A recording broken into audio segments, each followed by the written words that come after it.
In the bitter winter of 1887, while every other homesteader stacked firewood and braced their walls for the coming storms, Kenneth was digging a tunnel. 3 heavy doors, set one behind the other. His neighbors called it a castle corridor and laughed. Then a 70-mile-per-hour blizzard tore through the valley, snuffing out every fireplace except one. Kenneth's flame never even flickered. And as the wind howled, those same neighbors lined up to sleep inside that tunnel. What did Kenneth understand that no one else did? In the fall of 1886, as winter tightened its grip on the Dakota plains, Kenneth ignored every rule of survival. He left the firewood unstacked and the shutters open. Instead, he was digging a tunnel from his door. A covered passage lined with heavy timber, sealed with 3 separate doors, each one opening inward into a small chamber. His wife called it a tomb. Neighbors called it lunacy. They couldn't see that the secret wasn't the doors. It was the still air between them. And on the night the 70-mile-an-hour blizzard descended, the difference between life and death would ride on a pocket of silence nobody else believed existed. Kenneth was no stranger to winter's violence.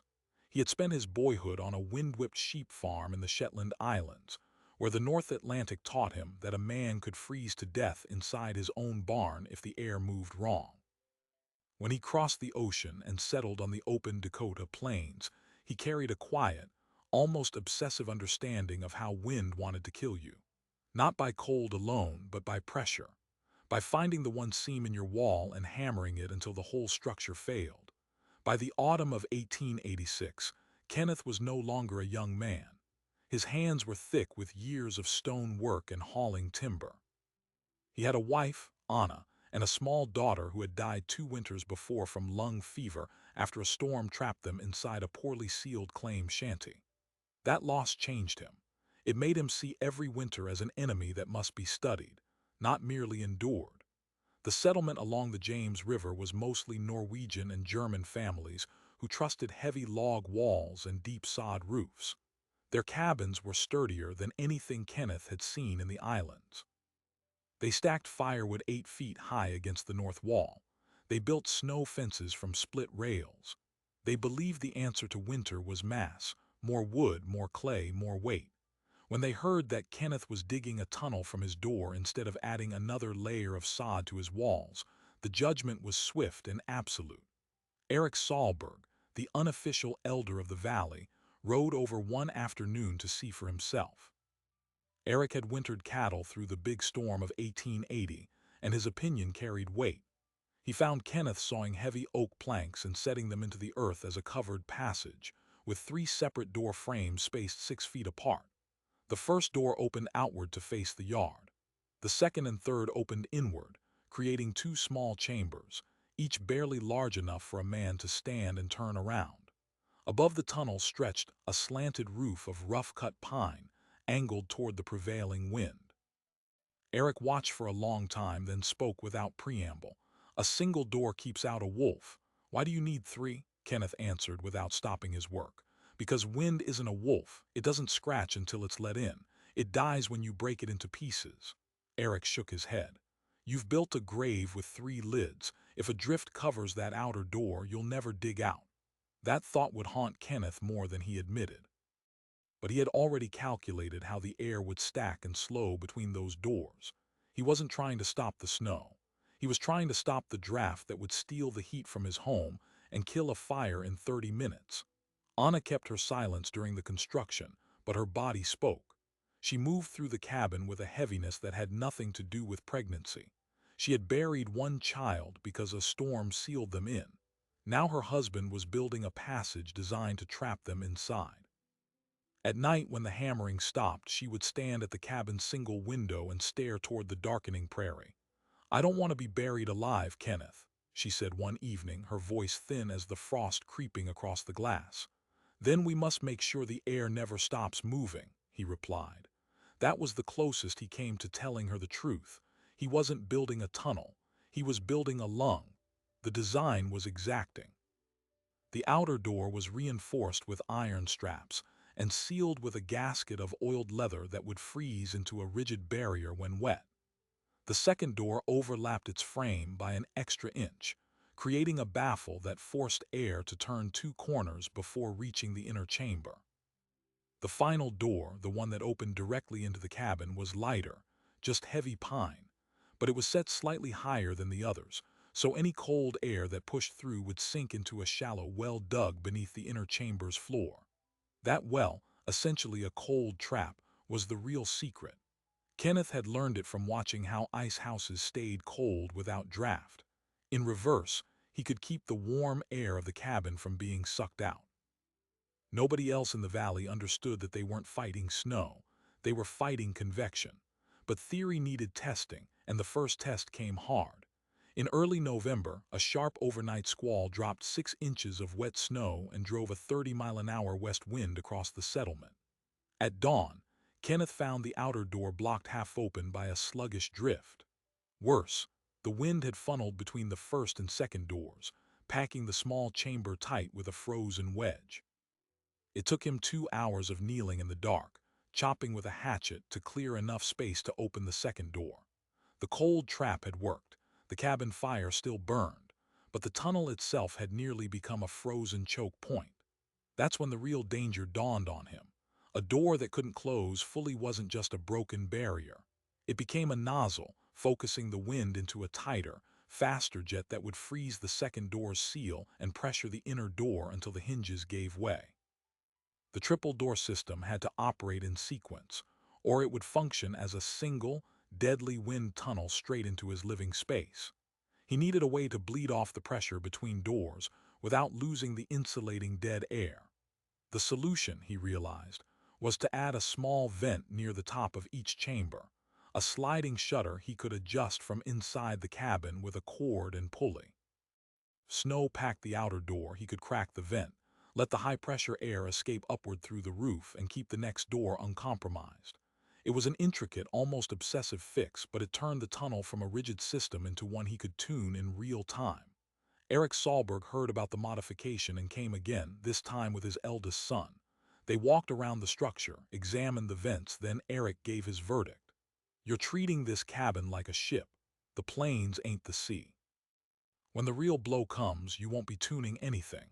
You'll be under a white wave and no little window will save you." That night, Kenneth lay awake listening to the wind. He knew Eric was half right. The big storms were not gusts. They were continuous blasts that could last 72 hours, burying everything in drifts that reached the eaves. If the outer vent iced over, if the pulley line snapped, if the roof collapsed under the snow load and sealed the air passage, his family would suffocate before they could ever freeze. The margin for error was terrifyingly small, but the margin for doing nothing was death itself. The winter of 1887 was already tasting the air. In the second week of December, the temperature plunged 30 degrees in a single afternoon. Sky turned the color of beaten pewter, and the wind began to moan through every crack in every home. The Norway families doubled their wood piles. Eric Sahlberg's son told Kenneth that their father had reinforced the barn with extra beams and prayed. The entire settlement braced in the way that had always worked. And then, on a Friday afternoon, the horizon vanished. The blizzard did not announce itself with a slow increase.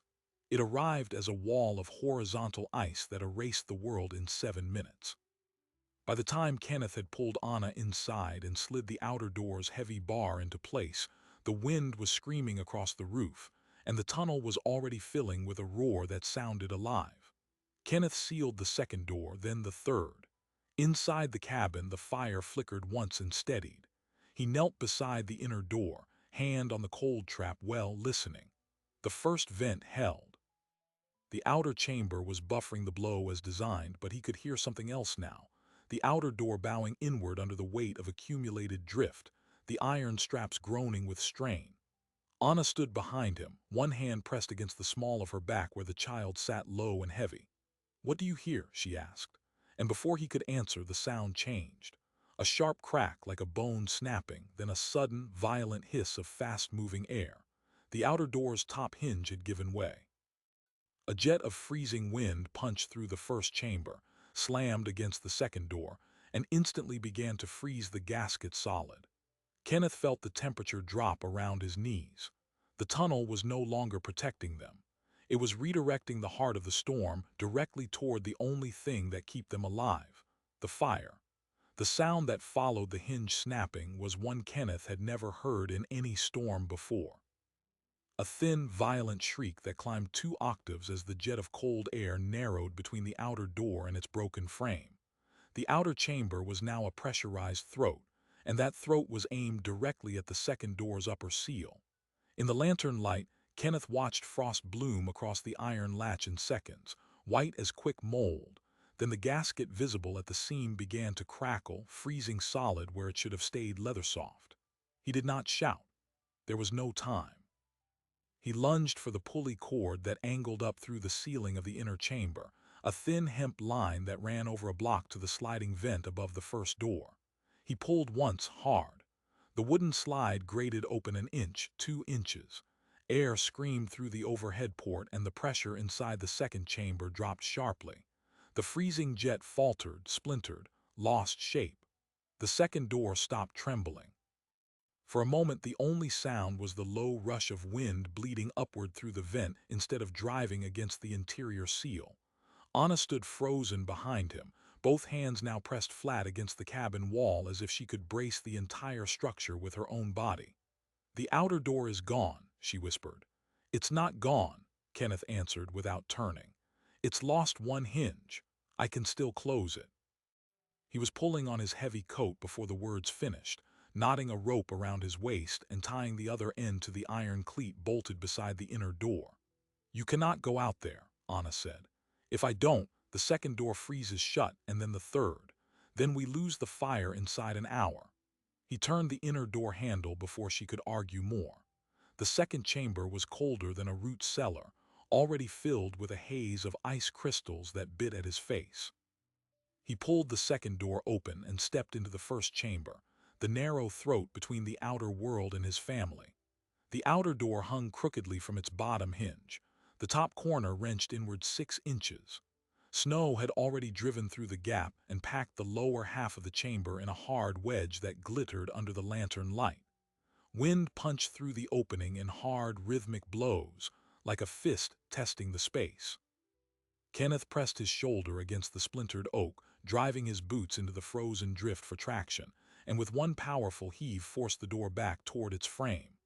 The iron strap shrieked. He slipped a loop of rope over the inner handle, threaded it through a crack in the frame, and tied it off to a timber anchor driven into the earth wall.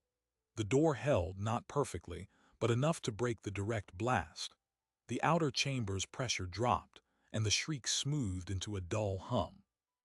Back inside the cabin, Anna had already stoked the fire so the flames rose high and steady. Kenneth's beard was white with rime, his right glove split at the palm from gripping the rope, but the triple system had held its logic even under partial failure. The third door had never even rattled. The fire had not flickered, not once. Yet the damage was done in the settlement's eyes. The following morning, after the squall had blown itself east, Eric Sahlberg led a small procession to the claim. He brought his eldest son and 2 other men from the river quarter, all of them wrapped in heavy buffalo coats, their boots sinking deep in the fresh powder. Eric examined the drooping outer door, the improvised rope truss, the vent slot that whistled faintly in the still breeze. Then he turned and addressed the others, loudly enough for Anna to hear inside the cabin. "The man has built himself a castle corridor, 3 gatehouses for a one-room shack, and still the first gate nearly fell on his head." The men laughed, not cruel exactly, but with the confidence of people who had survived many winters by following the old rules. Eric walked to the door and called to Kenneth. "A good snow fence would have broken that wind before it ever touched a hinge. You're fighting the storm inside your own front yard. Better to fight it out at the property line." Kenneth came outside, his hands wrapped in fresh cloth, and he said nothing. He did not explain the cold trap, the pressure bleed, or the fact that his fire had burned steady while the wind outside had been hard enough to crack a man's skin. Because the door had failed. Partially, yes, but the men would only see the failure. They couldn't feel the still air in the cabin because they hadn't been inside it. So Kenneth went back to work. He unlashed the outer door and laid it flat in the snow, then spent the next 2 days forging a new top hinge from an old wagon brace, thicker than the first, with 3 screw bolts instead of 2. He planed the door's top edge until it seated perfectly flush against the frame, leaving no lip for the wind to catch. And he added a second anchoring rope, a quick-release loop that hung on the inside of the first chamber, so if the door ever jammed again, he could pull it tight without opening the seal to the next room. He also dug a shallow trench in front of the outer door that sloped away to the west, a drift lane that would guide accumulated snow sideways instead of piling it directly against the entrance. That was the detail no one noticed, and it was the most important. Over the following weeks, the castle corridor became a joke that traveled the valley. People said Kenneth was building a maze for prairie dogs, that he expected a siege from an army of frozen air, that his wife must be a ghost because no living woman would tolerate climbing through 3 doors just to fetch water. Anna heard the talk. She bore it with the same weary silence she had worn since their daughter died, but at night, when Kenneth was coiling rope or adjusting the vent sliders, she would sit close to the fire and stare into the coals longer than anyone should. Then, on the 20th of December, the held breath came again. The sky turned that flat, exhausted gray that old settlers recognized, and the wind vanished entirely. Not a sigh, not a stir. The silence was so complete that Anna could hear a single raven's wingbeats crossing the river half a mile away. Eric Sahlberg's son rode past at noon and stopped only long enough to say one thing. "Father says to double your water and pray." The blizzard crawled over the northern horizon just after 4 in the afternoon, a wall of white that swallowed the prairie faster than a horse could gallop. It did not gust. It did not build. It arrived as a continuous 70-mile-an-hour howl that pressed against the cabin like a hand the size of the world. Kenneth had already brought Anna inside, sealed the outer door behind them, pulled the second door tight, and stood beside the inner door with his palm resting against the wood. The wind hit, and the entire structure groaned from the foundation stones up. Outside, in the first chamber, the outer door bowed inward slightly under the blast, but the new hinge held. The drift lane worked. Snow piled along the sloping trench, not against the door itself. The first vent was open just a finger's width, bleeding the pressure upward. The second chamber sat in tight silence, its gasket still warm and pliable, and the cold trap beneath the inner door's raised sill collected the sinking cold air like water filling a well. Inside the cabin, the fire burned without a ripple. An hour passed, then 2. Kenneth fed the stove with logs that were dry because he had stored them inside the calm zone between the second and third doors. Anna lay on the bed, wrapped in blankets, her face pale. She had not said 10 words since the wind began. Then, just before midnight, she gasped and grabbed the edge of the bed frame. A contraction.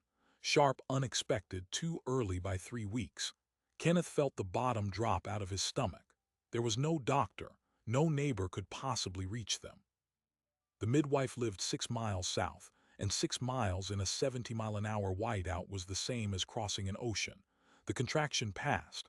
Anna breathed slowly, deliberately, the way women learn when they have labored before. "It might be nothing," she said. The last time it was nothing. But the last time there had not been a blizzard pressing 90 tons of wind against every wall. The next contraction came 30 minutes later, and this time Anna did not speak. She only closed her eyes and breathed through her teeth while the storm screamed outside. By the small hours of the morning, the situation across the settlement had begun to change in ways no one had predicted. Eric Sahlberg's heavy oak door, the one he had reinforced with iron bands, split along the grain where a persistent draft found an invisible crack. Ice wedged the split wider with every hour. By dawn, a finger of wind was flooding his cabin, and his fire, which had survived every winter for a decade, began to gutter and spit. His wife wrapped the children in blankets and huddled them in the farthest corner while Eric stuffed rags into the crack, but the cold found another path. Then another. The fire died at 8 in the morning, and the temperature inside their cabin dropped to freezing within the hour. It was the same in 3 other homes. The chimney draws were overwhelmed by the uniform pressure. Solid walls that seemed impenetrable became radiators of cold. Men who had stacked firewood to the ceiling found themselves unable to light a single match because the wind would gust down through their stovepipes and kill the flame before it could catch. For the first time anyone could remember, the old methods were failing not because the storm was stronger, but because the wind was clean, unbroken, a single fluid mass that searched every seam until it found the weakness. And then someone noticed the smoke. Through the spinning white, a thin gray column rose from Kenneth's chimney. Not sideways, not flattened, but straight upward, impossibly straight, as if the air directly above that cabin had been carved into a pocket of stillness. The sight spread through the darkening shacks. Eric Sahlberg's son, wrapped in everything he owned, pointed toward it. "The castle corridor," he said, his voice barely audible over the roar. "His fire is still burning." That was when the first faces began to turn toward the strange tunneled cabin across the river flats, not with laughter anymore, with the cold, calculating hope of survival. By midday, the storm had not relented, and the cold inside the other cabins had become lethal. Frostbite was already claiming fingers. One family had crawled into their hay loft, burying themselves in bedding to stay alive, but the loft was drafty, and the hay was freezing beneath them. Eric made the decision for his household. He wrapped his family in every hide and blanket they possessed, then led them out into the storm, bent double against the wind, following the faint memory of the drift lane toward Kenneth's claim. When they reached the outer door, Eric hammered on it with frozen fists, but the storm swallowed the sound. Inside the cabin, Kenneth was kneeling beside Anna, timing the contractions that were now 7 minutes apart when he heard something that cut through the wind, a muffled cry, half human, half animal. He froze. The cry came again, closer now, and this time he recognized the desperation in it. "It's Eric," he said. Anna's eyes opened, wide with fear and pain. "If you open that outer door, the pressure will. I know what it will do." Kenneth pulled his coat on, looped the rope around his waist, and turned the inner door handle. The cold trap worked. The air behind the door was still soft, but beyond the second door, he could hear the wind thrashing like a trapped beast, and he knew that opening the third seal would be a gamble where the coin was his wife's life and the life of the child who was trying to be born inside the storm. He pulled the second door open, and the cold inside the first chamber was no longer air. It was a liquid weight that filled his lungs before he could draw breath. Through the narrow gap of the outer door, he could see shapes moving in the white chaos, dark forms bent low, staggering toward the drift lane he had dug weeks before when no one believed it would ever matter. Eric Sahlberg was in front, one arm wrapped around his wife, the other dragging his youngest son by the collar of his coat. Behind them came two other men from the river quarter, their faces already gray with frost, their women and children huddled together in a single moving mass of frozen wool and desperation. Kenneth unlashed the quick-release rope and heaved the outer door inward against the wind. The storm punched through the opening like a wild animal that had been waiting its whole life for this single mistake. A column of ice and snow roared into the first chamber, slamming the second door so hard that the inner gasket squealed. For 3 terrible seconds, the entire triple door system became a wind tunnel, a throat sucking the blizzard directly toward the cabin. Kenneth felt the pressure change in his ears. Behind him, the second door bowed inward, and he heard Anna cry out from inside the cabin, a sound of pain and terror mixed into one. But then the drift lane did its work. The angled trench outside the outer door bled the main force of the wind sideways instead of straight in. The first chamber, designed to take the brunt, filled with a whirl of snow that settled almost immediately into the cold trap's lower basin. The second door held. The third door never even trembled. Kenneth reached out, grabbed Eric by the shoulder, and pulled him through the chaos into the narrow first chamber. Eric's face was barely recognizable. His beard was a solid mask of ice, his eyelids frozen half shut. He could not speak. His wife stumbled in behind him, then the children, then the others, one after another, cramming into the first chamber until there was no room to move. Kenneth sealed the outer door with the rope truss, pulling it tight against the frame. The immediate shriek of wind softened. The first chamber was now a dark, crowded space filled with the sound of panicked breathing and the distant howl of the storm trying to find its way back in. "Through the second door now," Kenneth said. "One at a time, keep low." He pulled the second door open just wide enough for a body to pass, and the warmer air from the cabin, still protected by the third door beyond, washed over them like a promise. Eric's wife crawled through first, then the children. The two other men followed, their women clutching bobbies wrapped in frozen blankets. Eric went last. He paused in the doorway of the second chamber and looked back at Kenneth. "My fire died," he said, his voice cracking through the ice. "All my wood, all my walls, it just died." Kenneth nodded once and pulled the second door shut behind them. Now came the most dangerous moment. The third door, the final barrier, could not simply be thrown open. The cold trap beneath its raised sill had collected a pool of dense, freezing air that would spill into the cabin like water over a dam if the door was opened carelessly. Kenneth had designed a procedure for this. He knelt, unlatched a small sliding panel near the floor of the second chamber, and waited while the heavy cold air drained outward into the first chamber through a narrow channel he had cut into the earth. Only when the floor temperature rose enough to feel on his bare wrist did he stand and pull the third door open. The cabin was warm. The fire burned steady in the stove, the flames utterly still, undisturbed by any wandering draft. The air inside was calm, quiet, alive. Anna was still on the bed, her face tight with another contraction, but the cabin itself was a sanctuary the storm could not reach. Eric's wife fell to her knees by the fire and wept. The children huddled close, and the other families pressed against the walls, staring at the miracle of a single flame that had not blown out while the world outside was ending. But the crisis was not over.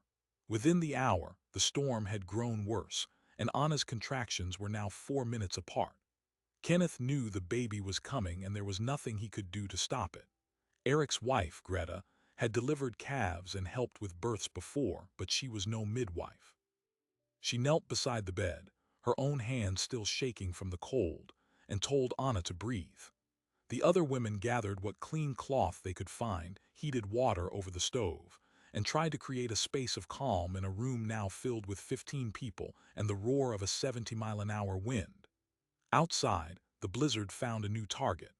The outer door, already stressed from the earlier hinge failure, began to groan again under the sustained pressure.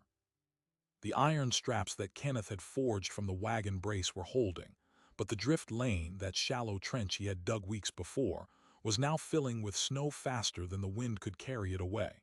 If it blocked completely, the outer door would pack tight and the entire pressure bleed system would fail. The vents would ice over, the second door would freeze, and the cabin would become exactly what Eric had predicted, a tomb with 3 lids. Kenneth realized this just as Anna's water broke. Greta's voice rose, urgent and steady.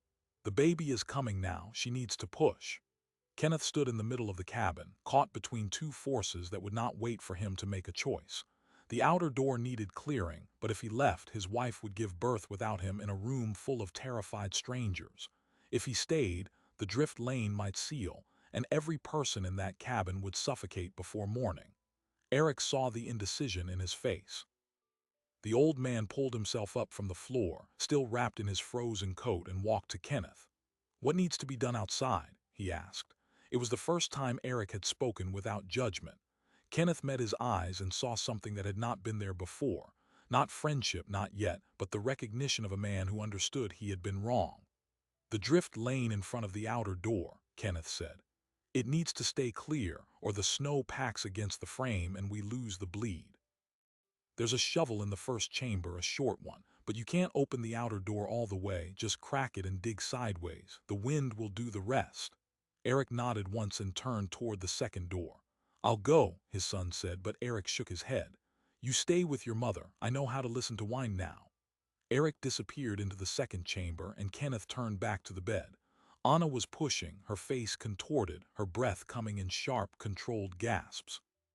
Greta was talking her through it, the other women pressing cloth to Anna's forehead. The fire flickered once as the third door opened, then steadied again.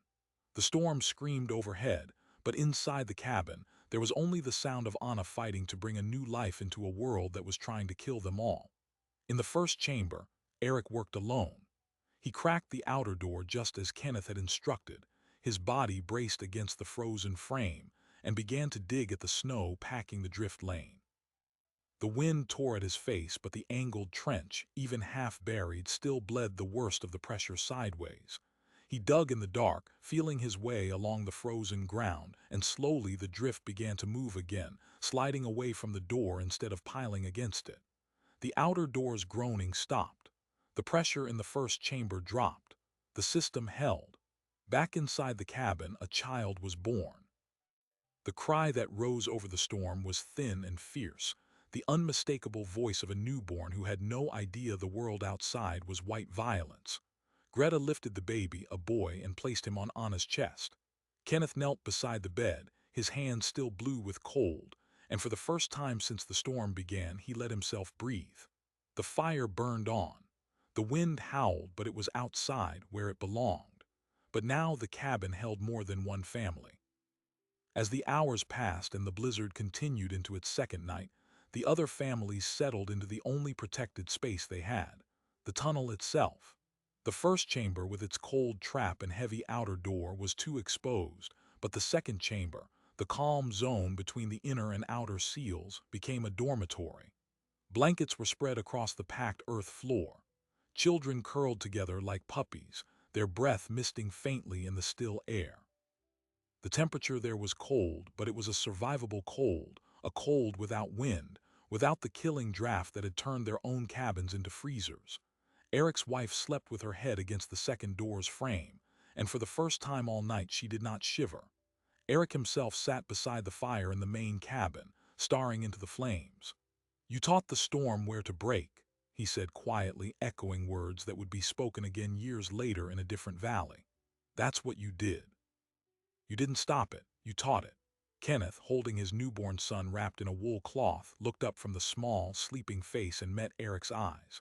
"I learned it from a snowdrift in the Shetlands when I was 8 years old," he said. "The wind kills you when it stays whole. Break it apart and it tires. It's that simple." But it was not simple.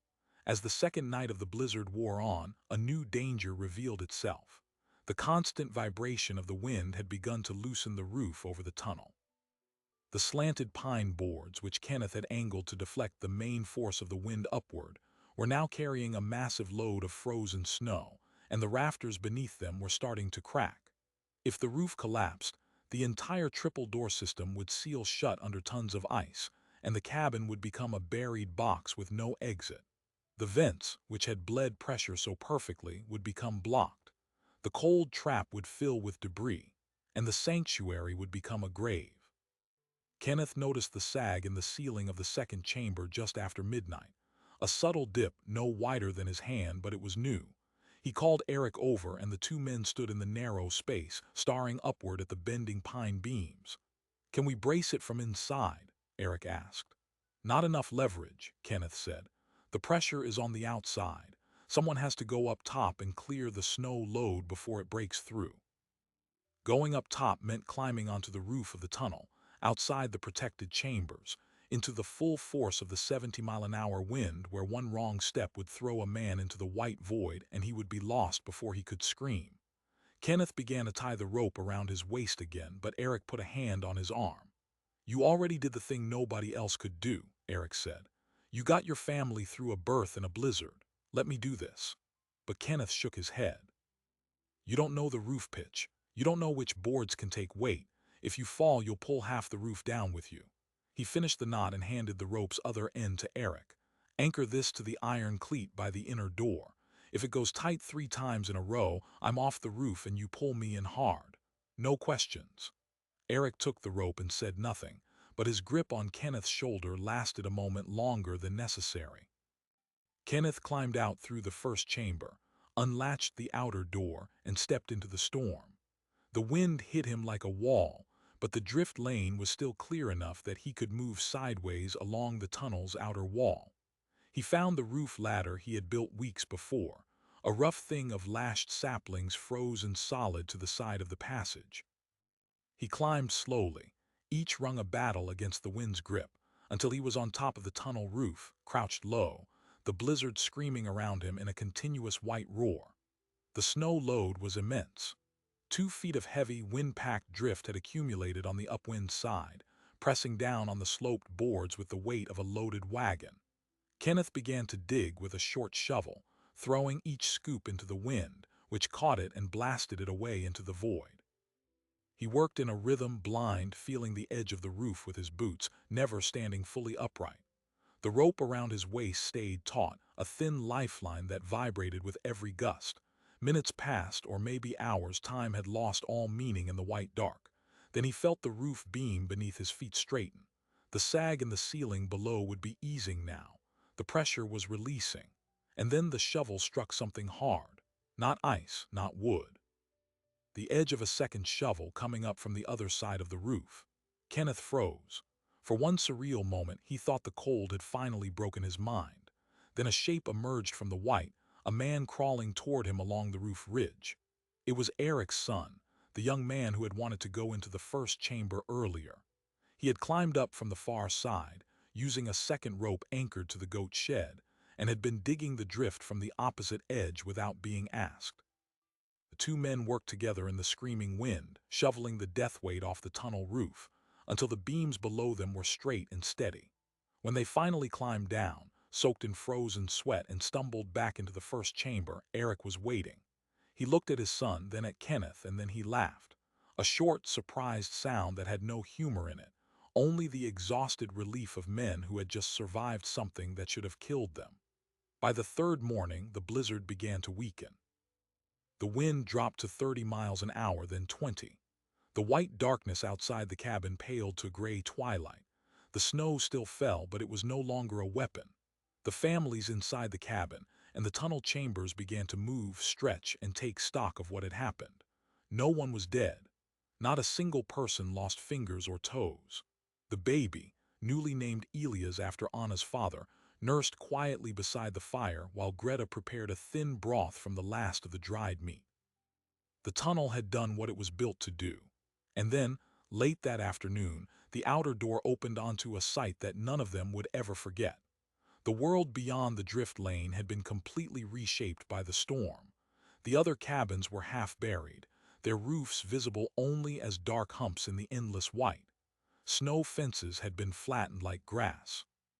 But around Kenneth's cabin, the drift had formed a massive curved wall, similar to the one Parker Vale would achieve years later, a barrier that the storm itself had built around the protective rings of the tunnel. The snow had packed against the outer door's drift lane just enough to create an insulating rampart, but the lane itself, kept clear by the angled bleeding, had prevented the deadly burial that Eric had warned about. The tunnel roof was visible, dark and solid, the snow swept clean from its slope by the very wind that had tried to destroy it. The chimney still rose straight into the sky, and from it, a thin thread of smoke climbed untouched. Eric stood in the outer doorway, staring at the transformed landscape. His own cabin was a quarter-mile away, buried to the eaves, freezing inside. But here, in this strange little fortress of 3 doors and a cold trap, life had continued. A child had been born. A fire had never gone out, and the man he had mocked for building a castle corridor had saved them all. As the families prepared to return to their homes to begin the slow work of digging out, Eric turned to Kenneth one last time. "When spring comes," Eric said, "I'm building one of these, but I'll need you to show me how to dig the drift lane. That's the part I still don't understand." Kenneth, holding his son in the crook of his arm, looked out at the white world and nodded. "It's just a channel for pressure," he said. "The wind doesn't need to be fought. It just needs to be given another place to go. Most things that try to kill you are like that. They don't need to be fought. They need to be redirected." That philosophy, born in a Shetland childhood and tested in the jaws of a Dakota blizzard, would spread through the settlement over the following years. Not everyone adopted the triple-door design, but no one ever laughed at Kenneth again. And when the next big storm rolled across the plains, there were more chimneys still rising straight, and more fires still burning inside the calm zones that men like Eric had finally learned to build. The castle corridor was no longer a joke. It was a blueprint. But the question remained, and it would be asked in every generation that faced the violence of winter, was Kenneth truly a genius, or had he simply been one of the few people willing to listen to what the storm had been trying to teach all along? The storm did not officially break for another 18 hours, but when the wind finally fell to a whisper and the white curtain lifted, the settlement looked like a different planet. Cabins that had stood for 10 years were now only dark humps in the snow, their chimneys silent. Eric Sahlberg's house was a mound of white with the tip of a roof beam showing. The barn where he had kept 2 oxen was buried so deep that finding the door took half a day of digging. But Kenneth's cabin stood visible. The massive drift wall the blizzard had built around the outer door rose 8 feet high, curved like a fortress bulwark, and the drift lane he had cut remained clear, a dark channel of frozen earth leading straight to the outer door. The roof of the tunnel was bare, swept clean by the very wind that had tried to crush it. And from the chimney, a thin, steady thread of smoke climbed into the pale winter dawn. Anna sat by the fire with little Elias nursing at her breast. She was exhausted, pale, but alive, and the baby's cry was strong. Greta Sahlberg later told the other women that she had never seen a newborn so pink and warm after a storm birth. The cold trap, the still air between the doors, had kept the cabin's warmth from bleeding away, and that had made the difference. For the next 4 days, the tunnel became a hub. Families whose own homes were still buried or freezing came every few hours to warm themselves, eat a bowl of broth, and sleep in the second chamber. Kenneth and Eric extended the rope system so people could be hauled through the outer door without losing pressure. The system that had been mocked as a castle corridor had become the only public shelter in the valley. By the time the spring thaw arrived in late March, something had shifted in the minds of the settlers. It was no longer a matter of whether Kenneth's design worked. The question had become, why had no one thought of it before? The answer, as Kenneth quietly explained to anyone who asked, was that they had been thinking about walls when they should have been thinking about flow. Eric Sahlberg was the first to ask for help. In April, when the ground softened enough to dig, he came to Kenneth with a length of rope and a notebook. "I want to build one," he said, "but I want to understand it, not just copy it." Kenneth walked him through every part. The offset door hinges that forced air to turn corners, the cold well under the inner sill, the vent sliders that bled pressure without losing heat. Eric took notes with the tip of a knife on a plank of pine. By summer, his own triple-door tunnel was under construction, and it was better than Kenneth's. He had added a small stone-lined drain at the bottom of the cold trap to prevent water from pooling during the melt. That improvement saved the system the following winter when a mid-season thaw threatened to freeze the doors shut. By the autumn of 1888, 4 of the 12 homes in the river quarter had adopted some form of the triple-door design. Each builder added their own variation. One family, who lived closer to the river where the wind funneled harder, built a 4th door, creating an outer vestibule that could be filled with straw for extra insulation. Another installed a small iron stove in the second chamber so they could warm the air before opening the inner door. Kenneth never guarded the design. He simply said, "The wind is the same for everyone. What works for me will work for you if you understand the pressure." The next big test came in January of 1889, exactly 2 years after the blizzard that had changed everything. A storm of similar violence rolled across the plains. 65-mile-an-hour sustained winds, driving snow, whiteout conditions for 9 straight days. But this time the settlement was not caught unprepared. The homes with triple-door tunnels held their fires. The air between the doors stayed still, the cold traps did their work, and not a single family was forced to flee into the storm.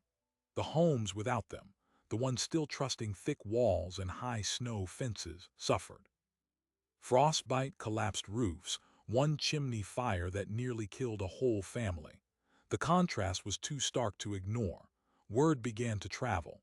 A traveling journalist from a St. Paul newspaper passed through the valley that spring and wrote a short piece titled "The Dakota Fortress: How a Simple Entry Tunnel Saved an Entire Settlement." It was brief, just a column, but it got reprinted in a few Eastern papers. The phrase "Kenneth's Corridor" entered local vocabulary, and over the following years, builders from as far as Montana Territory came to see the design in person. They often left with sketches and measurements scratched onto boards or oilcloth. But the most surprising development came not from a blizzard, but from a grass fire. In the late summer of 1891, a fast-moving prairie fire swept the valley. The settlers had fire breaks, but one family, newly arrived and still building, was caught in the open. They fled to the only nearby shelter, Kenneth's abandoned first tunnel, the original one he had built before the baby was born. It was old now, a little warped but still standing. They sealed the outer door, then the second, then the third, and they lay on the cold earth floor while the fire roared overhead. The air inside remained breathable because the vents, still operational, bled the smoke sideways instead of letting it pressurize the chamber. The family survived without a single burn. That unexpected success revealed something no one had anticipated. The triple-door system was not just a snow fortress. It was a pressure lock that could stand against anything that moved, like air, smoke, dust, even sound. In later years, some settlers would use modified versions as root cellars that stayed cool in summer because the cold trap worked in reverse, preventing hot air from entering. By the turn of the century, Kenneth was an old man. Anna had died a few years earlier from a fever that had nothing to do with storms, and Elias, now a sturdy teenager, was the one who maintained the tunnel. The boy had grown up inside the calm zone, learning to listen to wind the way his father listened. When the big storm of 1902 struck, it was Elias who climbed onto the roof to clear the drift while Kenneth watched from below, too stiff to climb himself. The system held again, as it had for 16 winters. And then, in the summer of 1908, a young architect from Chicago named Thomas Hargrave visited the valley. He was researching vernacular building techniques for a book on passive environmental design, and he had heard of a strange tunnel system that could stop a blizzard. He found Kenneth sitting on a bench outside the old cabin, the triple doors standing open to let in the warm air. Thomas spent 3 days measuring every angle, every drop in floor height, every thickness of door seal. He filled an entire notebook with diagrams. Before he left, he asked Kenneth the same question Eric had asked years before. "Where did you learn to think like this?" Kenneth looked out at the prairie, now green and gentle, and told him the story he hadn't told anyone except Anna. As a boy in the Shetland Islands, he had helped his father build a fish-drying shed that used a long, narrow entry with 2 doors. The cold Atlantic wind would rush in through the first door, but by the second it was so broken and slow that the fish inside dried evenly without freezing. His father hadn't understood why it worked, just that it did. Kenneth had spent the rest of his life figuring out the why. The cold trap, the drift lane, the angled roof, all of it was an answer to a question a 6-year-old boy had asked in a windy shed 70 years before. Thomas Hargrave would later publish his findings in a small architectural journal, calling the triple-door entry tunnel an elegant solution to a deadly thermal problem, achieved without mathematics, without a degree, by a man who simply listened. That paper, dusty and forgotten today, influenced early designs for Arctic research stations in the 1950s, where the same principle of pressure locks and cold sinks would save lives in temperatures that dropped below 50 below zero. But in the valley, Kenneth's most enduring legacy was not the paper or the fame. It was the fact that after the winter of 1887, no family who built a triple-door entry ever lost a single person to a blizzard inside their own home. The storm had not been defeated. It never is, but it had been given another place to go. And in that redirection, something remarkable had happened. The thing that tried to kill them had become the very thing that built their shelter. The drift wall that formed around the outer door was made of the snow the wind itself had carried, and it insulated the cabin better than any sod wall ever could. Nature, once understood, had become an ally. As spring came to the valley again, the doors stood open and the cold trap lay empty. The wind, now gentle, moved through the tunnel without resistance, and the cabin was just a cabin again, small, ordinary, quiet. But the people who lived there no longer saw winter the same way. They saw a problem that could be shaped, a force that could be filtered, a killer that could be turned into a builder. And when the next generation of children were born, they learned not to fear the howl of a blizzard but to listen to it. Because the wind, if you listen long enough, tells you where it wants to go. And sometimes, the most brilliant thing a person can do is not to stand in front of it but to step aside and let it pass. The triple-door tunnel still stands in the valley, though the cabin itself has long since settled into the earth. The drift lane has filled with prairie grass. The cold trap is silent. But if you stand inside that narrow passage on a windy day, you can still feel the air shift, still hear the wind break apart and lose its shape, just as Kenneth intended more than a century ago. His name never made the history books. No bronze plaque marks the ground where a child was born during a 70-mile-an-hour blizzard, where a family of settlers huddled in the calm zone while the world outside turned white and deadly. The architectural journals that once cited his design have yellowed on forgotten shelves. The research stations that borrowed his pressure lock principle never knew his name was attached to it. But in the end, the man who built a castle corridor didn't care about credit. He cared about whether the fire kept burning. And that fire, that single flame that never flickered, became something larger. It became proof that survival isn't always about strength. It's about understanding how a force moves, where it wants to go, and then giving it a path that doesn't lead through your front door. The same philosophy that broke a blizzard could break fear, conflict, or any overwhelming pressure. Most people try to build walls. The rare ones build channels. That leaves us with a question worth sitting with. Was Kenneth a genius who saw what no one else could see? Or was he simply one of the few men humble enough to stop shouting over the wind and finally listen to what it had been trying to teach all along? Whichever answer you choose, the next time a storm howls outside your window, you might hear it differently. Not as a threat to be fought, but as a force with a shape, a rhythm, and a secret it will give up only to those who pay attention. Subscribe now to uncover more stories of forgotten ingenuity, ordinary people who solved impossible problems with nothing but observation, courage, and the refusal to accept that nature always wins.